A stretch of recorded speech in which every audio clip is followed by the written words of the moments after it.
Cerca Teleeuropa sul tuo Play Store o Apple Store e scarica la nostra app.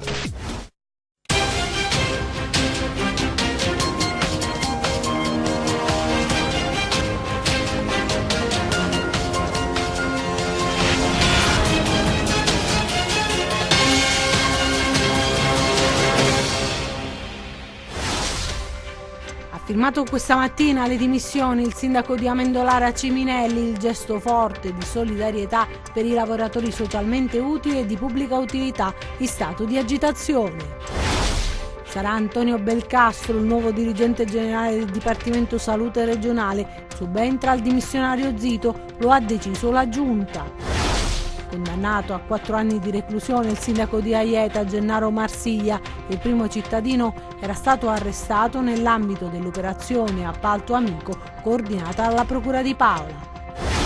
Sequestrati beni per 3 milioni di euro a Lillo Foti, ex presidente Amaranto, e Giuseppe Ranieri, ex dirigente, la società sportiva fallì nel 2016. Sequestrati dai carabinieri forestali 2 terreni oggetto di lottizzazione abusiva in località Matassa a Corigliano Rossano. Secondo gli inquirenti potrebbero essere state una delle concause dell'alluvione del 2015. Furti diminuiti del 40% a Vibo Valentia, intensificati i controlli degli uomini dell'Arma, il bilancio in una conferenza stampa. Cercano il riscatto dopo la sconfitta con lo Spezia i Lupi, che domani pomeriggio al Marulla ospiteranno il Benevento, il Crotone invece attende allo Scida domenica il Venezia. Buonasera dalla redazione di Teleeuropa Network e ben ritrovati a questa nuova edizione in diretta del nostro telegiornale. Lo avete visto dai titoli, il sindaco di Amendolara Antonello Ciminelli ha firmato le sue dimissioni questa mattina in segno di solidarietà verso gli LSU e LPU che attendono la stabilizzazione da moltissimo tempo.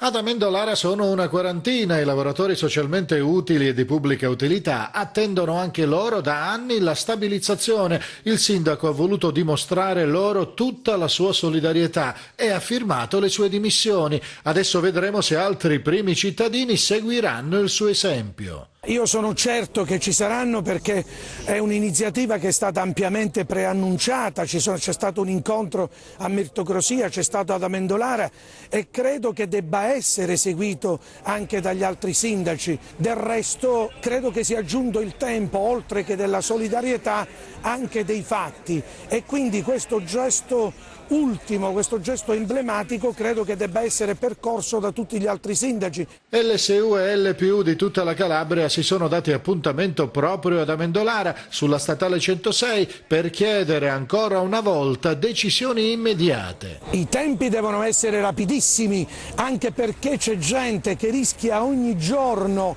sulla propria pelle di fare battaglie anche con compromissioni, così come potrebbe essere oggi, perché dopo l'approvazione del decreto sicurezza il reato per quanto riguarda il blocco stradale è assolutamente grave, quindi l'abbiamo visto a Lamezia, ci sono stati dei feriti, quindi io credo che non si possa costringere dei cittadini dopo 25 anni che lavorano a rischiare il proprio futuro per difendere un posto di lavoro che ormai è diventato un diritto sacrosanto. Intanto i diretti interessati questa volta sembra proprio che non vogliano arrendersi. In una realtà dove vengono a mancare i contrattualizzati, verranno a mancare i servizi per i cittadini. I parlamentari calabresi purtroppo stanno dimostrando di non essere adeguate alla bisogno. Chiediamo al governo nazionale la storicizzazione di questa spesa e le deroghe normative assunzionali. Con queste 2 operazioni il problema si risolverà una volta per tutti.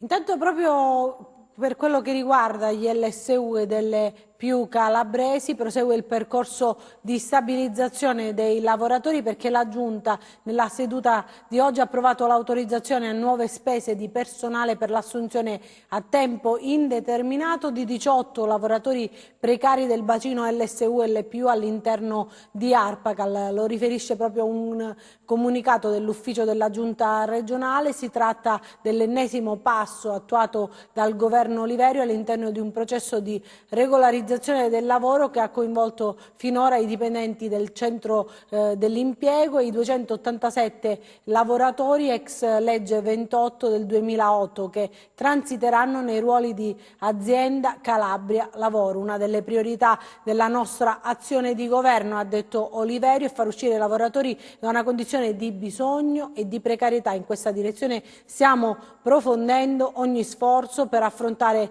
tutte le questioni aperte e rispettare gli impegni assunti da parte della Regione Calabria con le organizzazioni sindacali e verso i nostri corregionali. A proposito della Giunta, sarà Antonio Belcastro il nuovo dirigente generale del Dipartimento Salute regionale, subentra al dimissionario Zito e lo ha deciso proprio la Giunta della Calabria. Da oggi il Dipartimento della Sanità è il suo nuovo dirigente. Si tratta di Antonio Belcastro, già dirigente dell'azienda ospedaliera di Cosenza e del Mater Domini di Catanzaro. Lo ha nominato la Giunta, che si è riunita sotto la presidenza del governatore Oliverio. Belcastro subentra al dimissionario Bruno Zito, colmata quindi una lacuna più volte oggetto d'attenzione delle forze politiche sia di maggioranza che di opposizione. Belcastro è una vecchia conoscenza del sistema sanitario calabrese. L'aver occupato ruoli di responsabilità in anni precedenti, non sempre con risultati apprezzabili, rappresenta una scelta in linea con la continuità. È certo che se il governo della regione ha deciso di affidarsi ad un uomo di grande esperienza amministrativa nel settore sanitario, la strada disegnata che porta alla rivisitazione della rete ospedaliera è praticamente cosa fatta. Solo ieri, infatti, la Commissione Bilancio ha dato il via libera al progetto che prevede il passaggio delle 3 grandi aziende ospedaliere, Cosenza, Catanzaro e Reggio, con personale annesso dei presidi ad oggi di competenza delle aziende provinciali territoriali. Comincia dunque un nuovo corso, di cui a questo punto Belcastro sarà l'interprete principale. E apriamo la nostra ampia pagina di cronaca con il profondo cordoglio anche in Calabria per la morte di Antonio Megalizzi, proprio il giovane giornalista. Era nato a Reggio Calabria 28 anni fa, la sua famiglia poi si era trasferita a Trento quando Antonio aveva appena 5 mesi. Il giovane è morto in seguito proprio all'attentato avvenuto a Strasburgo. Tantissimi gli attestati di solidarietà alla sua famiglia da parte di esponenti politici della nostra regione. Condannato a 4 anni di reclusione il sindaco di Aieta Gennaro Marsiglia, il primo cittadino era stato arrestato nell'ambito dell'operazione Appalto Amico coordinata dalla Procura di Paola. Era stato arrestato il 6 luglio scorso nell'ambito dell'operazione Appalto Amico coordinata dalla Procura di Paola diretta dal procuratore Pierpaolo Bruno. Adesso il sindaco di Aieta, Gennaro Marsiglia, è stato condannato a 4 anni di reclusione al termine del procedimento con rito abbreviato. Insieme a Marsiglia fu arrestata anche la moglie, Chiara Benvenuto, e il titolare di una cooperativa sociale, Andrea Biondi. L'inchiesta, lo ricordiamo, ha consentito alla Guardia di Finanza di scoprire una serie di irregolarità nei finanziamenti di opere pubbliche. Sarebbero stati creati dei bandi ad hoc per favorire alcune cooperative che fornivano servizi per l'ente comunale. Il primo cittadino di Aieta, comune di circa 800 abitanti, ricopriva ruoli dirigenziali in altri 3 municipi del circondario. Era infatti responsabile finanziario per i comuni di Maiera e Bonvicino e per anni aveva ricoperto un ruolo simile nel comune di Fagnano. Secondo quanto accertato dagli inquirenti nel corso delle indagini, il sindaco avrebbe affidato alla moglie, amministratrice di una cooperativa, appalti per la gestione dei rifiuti. Sempre secondo le accuse, la donna partecipava ai bandi e il marito, che faceva parte della commissione esaminatrice, avrebbe scelto le offerte pervenute dalla cooperativa della moglie. Il sindaco adesso è stato condannato, mentre la consorte, ristretta ai domiciliari, è in attesa di giudizio. L'altro imputato invece ha patteggiato. Per lui pena sospesa di 1 anno e 11 mesi. E sequestrati beni per 3 milioni di euro a Lillo Foti, ex presidente Amaranto, e Giuseppe Ranieri, ex dirigente proprio della Regina. La società sportiva fallì nel 2016. Gianluca Pasqua. La Regina, quella fallita nel 2016, nei propri documenti contabili dichiarava di vantare un credito di 3 milioni di euro nei confronti del comune di Reggio Calabria per migliorie apportate allo stadio Granillo. In realtà, si scopre oggi, era il Comune a vantare un credito nei confronti della società Amaranto, gestita da Lillo Foti, il presidente protagonista della promozione in Serie A e dei 9 campionati nella massima serie, e Giuseppe Ranieri, all'epoca amministratore unico della società, ai quali la Guardia di Finanza di Reggio Calabria ha sequestrato beni immobili e immobili per oltre 3 milioni di euro. Il sequestro è stato disposto dal GIP del Tribunale di Reggio Calabria su richiesta della procura diretta da Giovanni Bombardieri e scaturisce da un'attività investigativa condotta dal Nucleo di Polizia Economico-Finanziaria, grazie alla quale sarebbe emerso che Foti e Ranieri si sarebbero resi responsabili di bancarotta fraudolenta, patrimoniale e documentale, omesso versamento di IVA, utilizzo ed emissione di fatture per operazioni inesistenti, truffa aggravata e danni dello Stato. I sigilli sono stati apposti a 69 immobili tra terreni e fabbricati e partecipazioni societarie in 4 imprese, oltre alle disponibilità finanziarie. Le indagini in particolare avrebbero evidenziato che Foti e Ranieri hanno distratto e occultato beni della società sportiva, appropriandosi nel periodo 2010-2015 di ritenute IRPEF operate e non versate per 740.000 euro, trattenendo e non versando l'IVA dall'anno fiscale 2009 al 2014.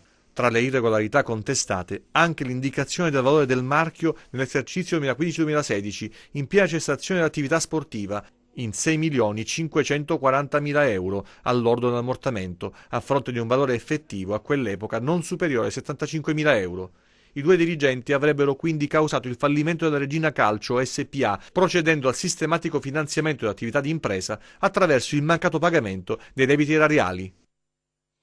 Panico ma nessun danno per le persone a Taverna nel Catanzarese per un incendio scoppiato per cause accidentali in un appartamento su 2 livelli proprio nel centro storico della cittadina.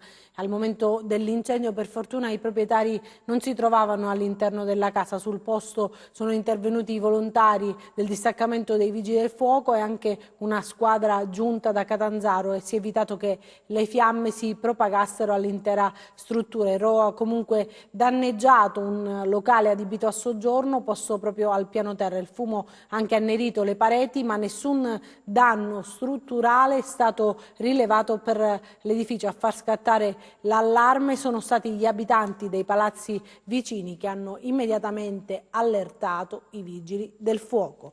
Parliamo adesso della legge regionale anti-'ndrangheta, la numero 9 del 2018, al centro di un focus a Catanzaro, a cui ha preso parte anche il procuratore nazionale antimafia Cafiero De Rao, che ha definito importante strumento la normativa.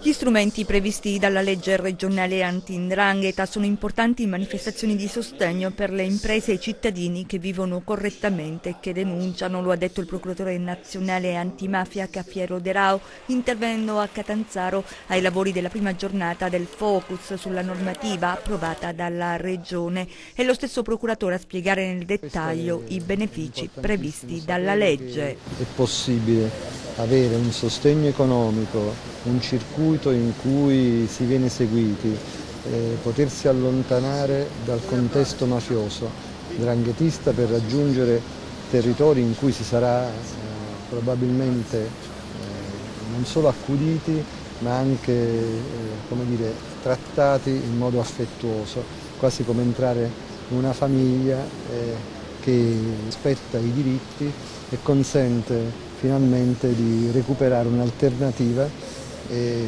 guardare al futuro in modo diverso. Un ruolo da protagonista nell'incontro è riservato a chi continua a lottare e ribellarsi contro l'antistato e che con la sua esperienza lancia un messaggio di speranza e dice che anche in Calabria si può fare. Dimostro con i fatti che è possibile farlo, se l'ho fatto io lo può fare chiunque, dipende semplicemente da noi di fare una scelta. La legge 9 del 2018, un lavoro partecipato e d'avanguardia, a sostenerlo il presidente della commissione regionale anti-'ndrangheta. Noi abbiamo fatto oltre 60 audizioni in commissione, per cui siamo passati dai sindacati a Confindustria, a Confcommercio, Confagricoltura, testimoni di giustizia, vittime di mafia, chi più ne ha, la Chiesa. Abbiamo sentito tutti, in modo tale da tirare fuori una legge, un testo di legge che partisse dal basso, fosse condiviso e andasse soprattutto a captare quelle che sono le esigenze concrete e le risposte più adeguate.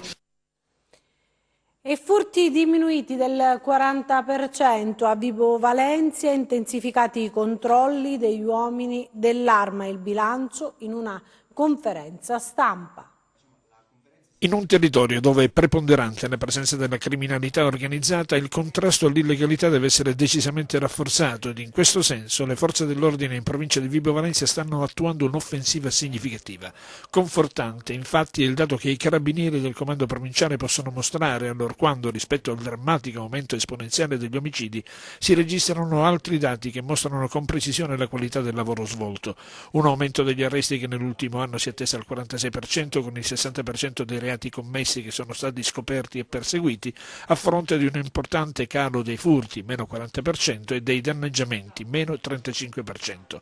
Con giustificato orgoglio il comandante della compagnia di Serra San Bruno li elenca, ma non pago annuncia pure un rafforzamento del controllo del territorio in vista delle festività natalizie. Abbiamo sostanzialmente registrato un calo di quelli che sono i reati più sentiti, quei reati più scomodi, che sono i furti e i danneggiamenti sicuramente, piuttosto che le rapine come eventi più gravi. Allo stesso tempo effettivamente facciamo registrare un aumento di quelli che sono i casi scoperti, i reati quindi risolti in relazione a quelli denunciati. Ribadisco che è sempre fondamentale la collaborazione del cittadino, che deve esserci sempre e a qualsiasi titolo, quindi dalle denunce piuttosto che le informazioni varie, che sono sempre ben accette, anzi sono sicuramente il nostro punto di partenza per tutte le attività che poniamo in essere. E il sequestro da parte dei carabinieri forestali di 2 terreni oggetto di lottizzazione abusiva in località Matassa, Corigliano Rossano. Queste ed altre notizie nei nostri 100 secondi di cronaca.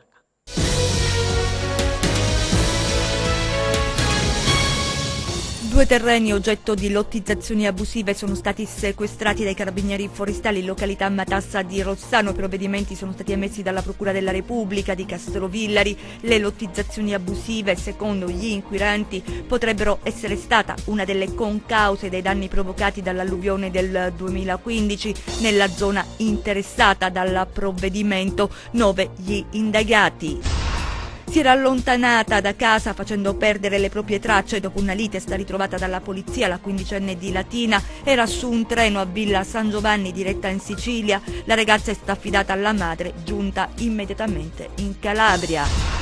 Arrestato dalla polizia a Corigliano Rossano un uomo con l'accusa di detenzione di sostanze stupefacenti. Il 54enne, già noto alle forze dell'ordine, è stato arrestato mentre spacciava marijuana, sequestrato un bilancino di precisione e 150 euro in contanti.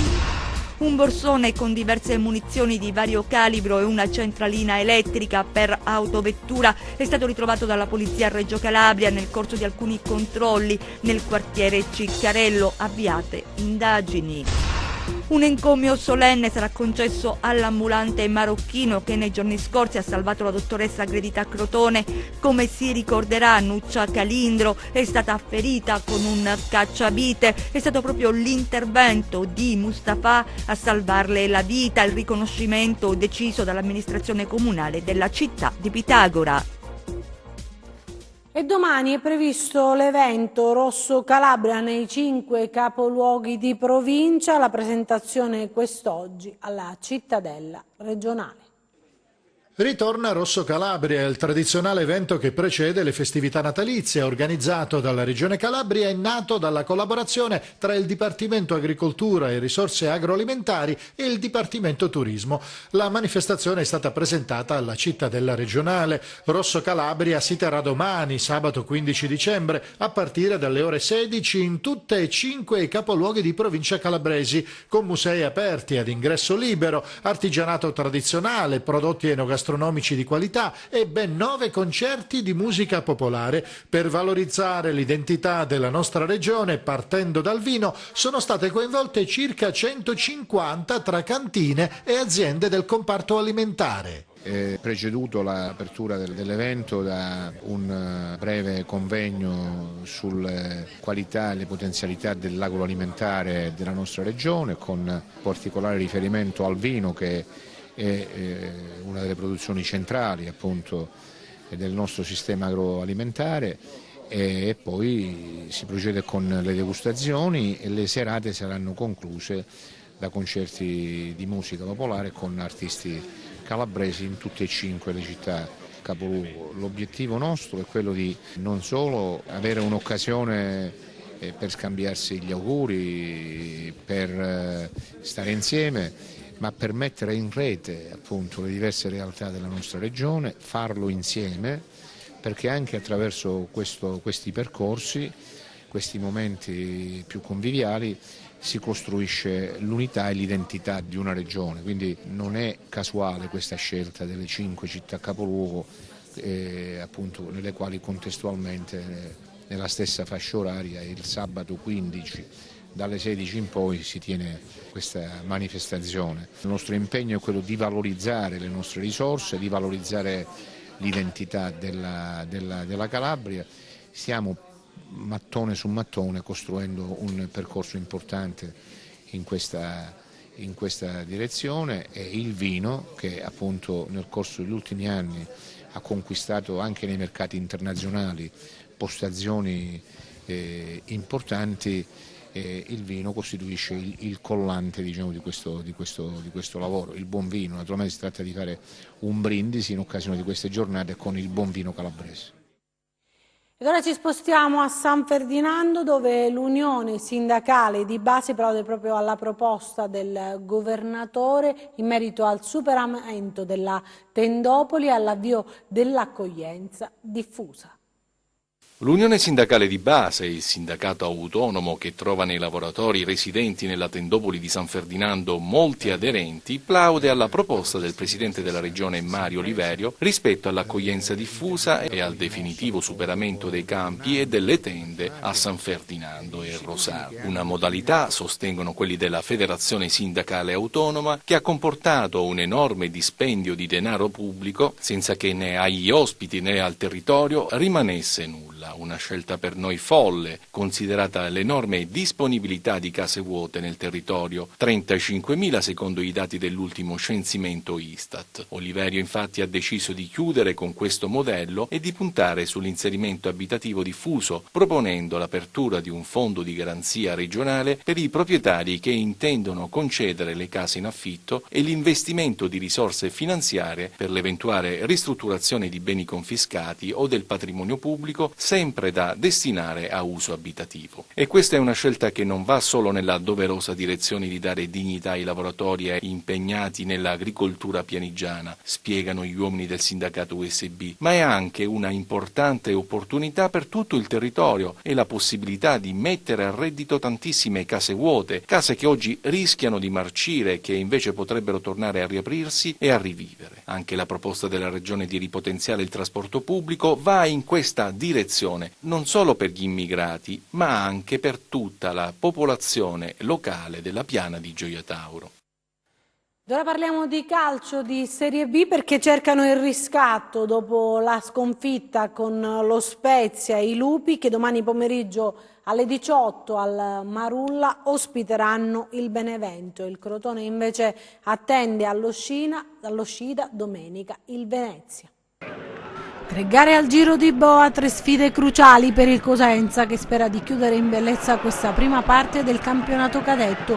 Benevento, Venezia e Salernitana saranno le 3 ultime gare del 2018, poi l'anno che verrà porterà con sé una nuova fase. Intanto bisogna concentrarsi su quello che resta da fare, a cominciare dalla sfida di domani pomeriggio con i campani. Lupi contro Streghe, 7 i punti che separano le due formazioni in classifica. Al Marulla servirà la miglior formazione per cancellare la brutta prestazione di La Spezia e tornare al successo dopo la bella vittoria casalinga con il Padova. Alla vigilia della sfida, mister Braia lascia la parola al suo secondo, Roberto Chiuzzi, che parla di un gruppo arrabbiato e pronto a giocarsela nonostante i diversi valori in campo. Qualche tifoso in settimana pensava che eravamo un po' abbattuti, no, siamo arrabbiati. Lo siamo noi, lo sono i calciatori, ovviamente non siamo arrabbiati con i calciatori per la prestazione, siamo arrabbiati tutti come gruppo per l'atteggiamento, la fragilità mentale che il secondo tempo è uscita fuori, cosa che questa squadra non ha mai dimostrato anche nei momenti più bui lo scorso anno, anzi e ci ha fatto arrabbiare questo. Fatto arrabbiare, però l'abbiamo analizzata, l'abbiamo messa alle spalle e stiamo aspettando questa gara di domani proprio per dimostrare che quella fragilità non esiste, insomma.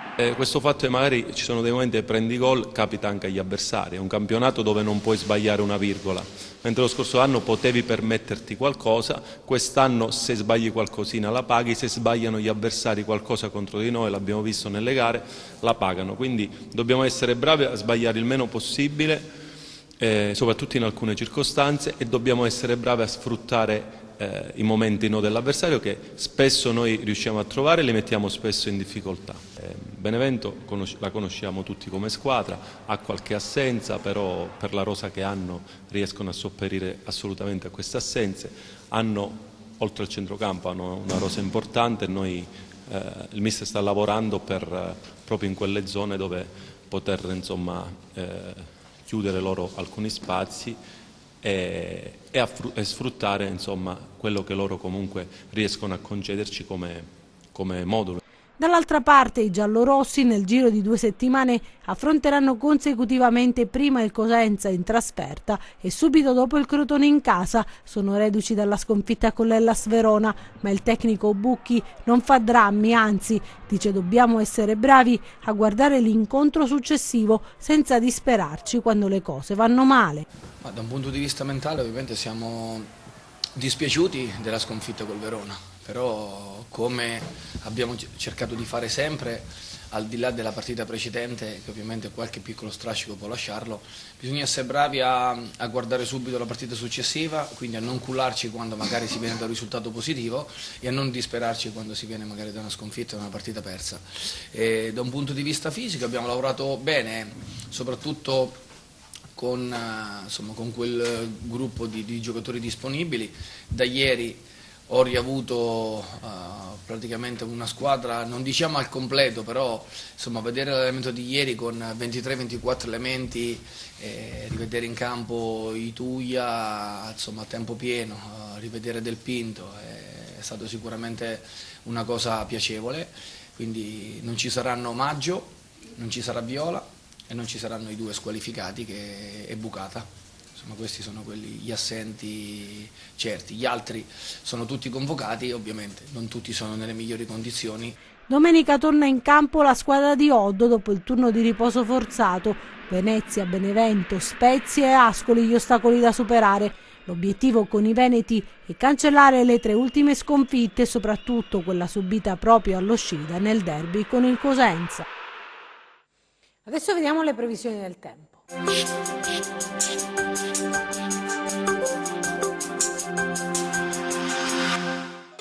Un'area di bassa pressione presente attualmente sulle Baleari nelle prossime ore evolverà verso il Nord Africa e successivamente sul Mar Ionio, causando un nuovo veloce e moderato peggioramento che dapprima interesserà il centro Italia per poi estendersi sul meridione, per cui anche la Calabria ne sarà interessata, con i primi effetti già nella prima parte della giornata di sabato, intensificandosi nel corso della sera e della notte successiva.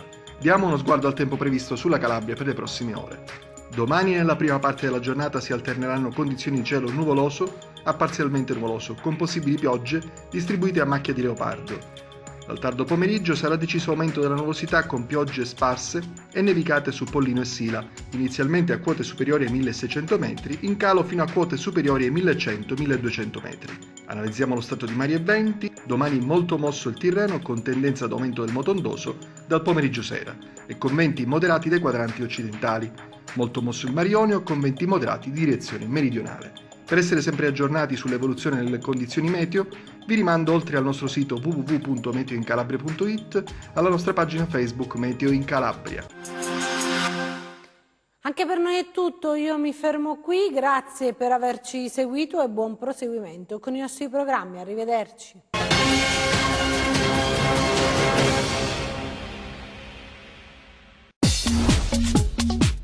Cerca Teleeuropa sul tuo Play Store o Apple Store e scarica la nostra app.